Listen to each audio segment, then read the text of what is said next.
Hi. Hey, Bob, how you doing? Just fine, yourself? Good, good. How's everything out on the West Coast today? Yeah, a little on the foggy side. Oh, that's all right. We're actually got decent weather out here. Great. Yeah. Well, I envy you. Man, well, I'll tell you, I appreciate you giving me a little time to talk to you today. You bet. You know? All right. Let's see what we got here. It's been a real Monday for me, so I'm just getting it together. All right. Cool. Take your time. All right. I'll start with like an official kind of thing. We'll pretend we're starting now. Let me take a sip. All right, on the phone right now, it's Bob Weir of Rat Dog, and there was another band you were in for a while, Bob. Grateful Dead, they might have heard of. Yeah. Yeah. All right, you're bringing the dog through central New York again, coming to Utica on November 4th to the Stanley Theater.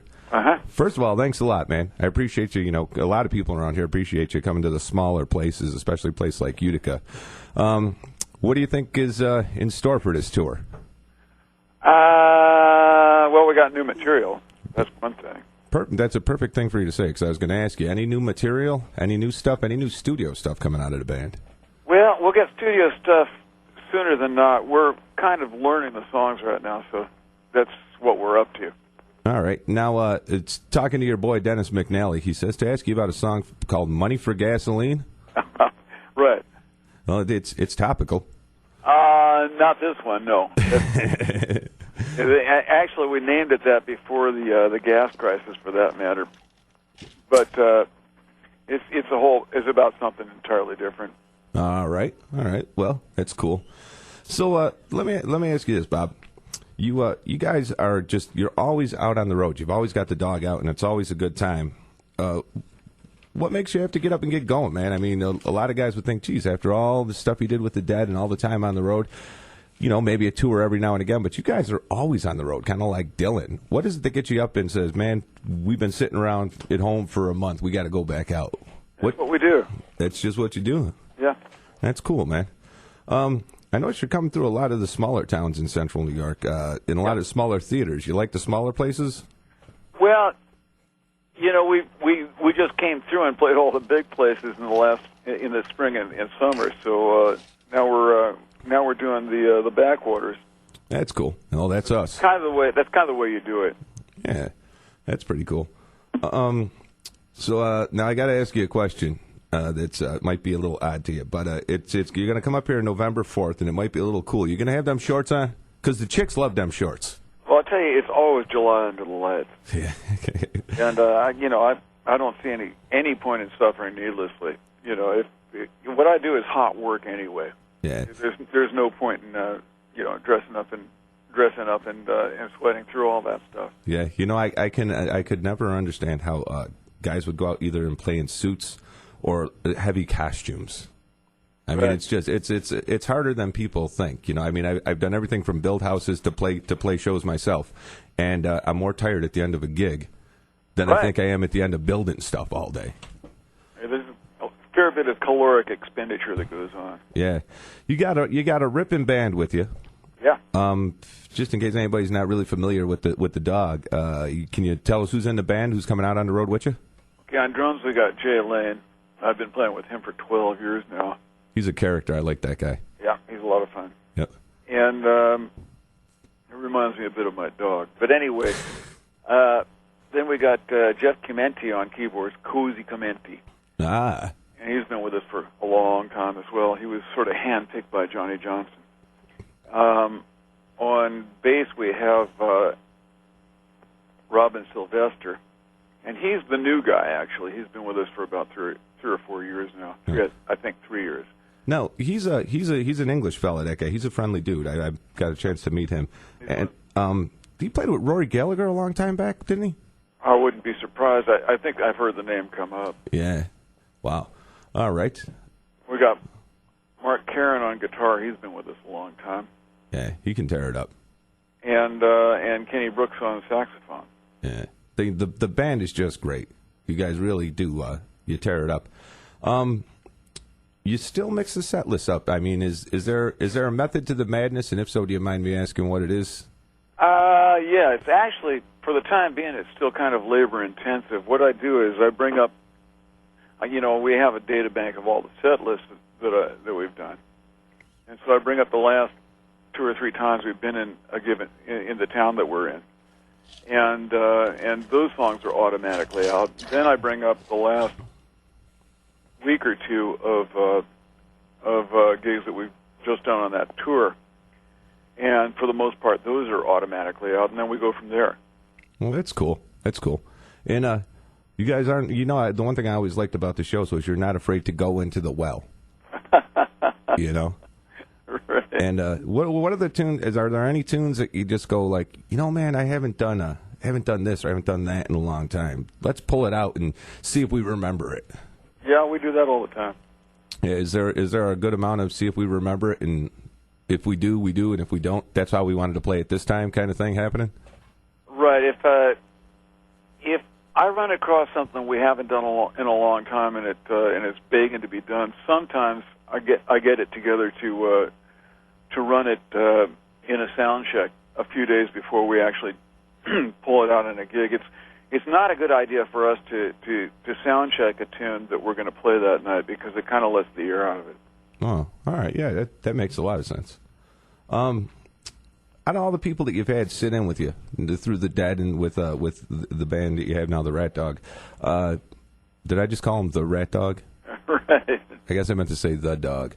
Right. Who's the one guy that just stands out, or who's the guy that you like to have sit in most? Anybody? I can't really think of anybody in particular. We have a handful of guys that I really look forward to seeing when we come through various locales. A couple of guys in New York. There are a couple of horn players that we see when we come by in St. Louis who used to play with Johnny Johnson. Cool. I know that last time you guys came through Syracuse, you had Al Schneer from Mo sitting in with you. Right. He's a local whoever's boy. in town as well. Yeah, that's cool. Anybody ever sit in that you go like, oh man, how did that happen? That's happened a time or two. No names will be mentioned here. Yeah, well, we didn't want to say that, but I would imagine it eventually would be like, oh wow, how about that? Right. Oh man. What new stuff do you listen to? You like any of the newer bands? I don't listen to much popular music. If I have time, because I'm a fairly busy fella, if I have time to listen to music for my own entertainment or edification, I go as far as I come from popular, or as far as I can get from popular music. I listen to like modern classical or old jazz or what they call world music, or like North Indian classical or something like that. I like to go away. Yeah. Yeah, it's funny, but I've been doing radio for 15 years, and if you looked at my CD collection, you wouldn't see one of the things that's on the set list almost. You know what I'm saying? Right. It's I don't know. You get a chance to hear it every now and again. I check in on. I'll play the radio and see what people are up to, but for the most part, I just, like I say, if I'm gonna take a trip, I want to go somewhere far away. Yeah. Yeah, I could imagine. Well, that kind of leads me to my my next thing. You tour so much, and you look to be in pretty good shape. I mean, I met you when you're up in Verona at the Turning Stone. How do you keep in shape? Do you do anything special, or is it just natural? Well, you have to work at it. I mean, I try to masturbate 30 to 50 times a day. Yeah, it never stops. Like I say, you have to work at it, and I do. So speaking of that, you gonna have the family on the road with you this time?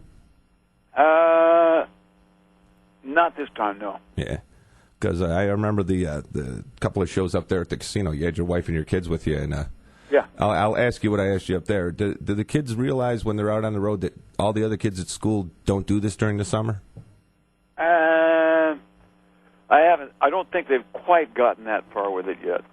It's just it's a trip, summer trip. Yeah, but I'll say this much too. Just your wife and the kids were really nice people.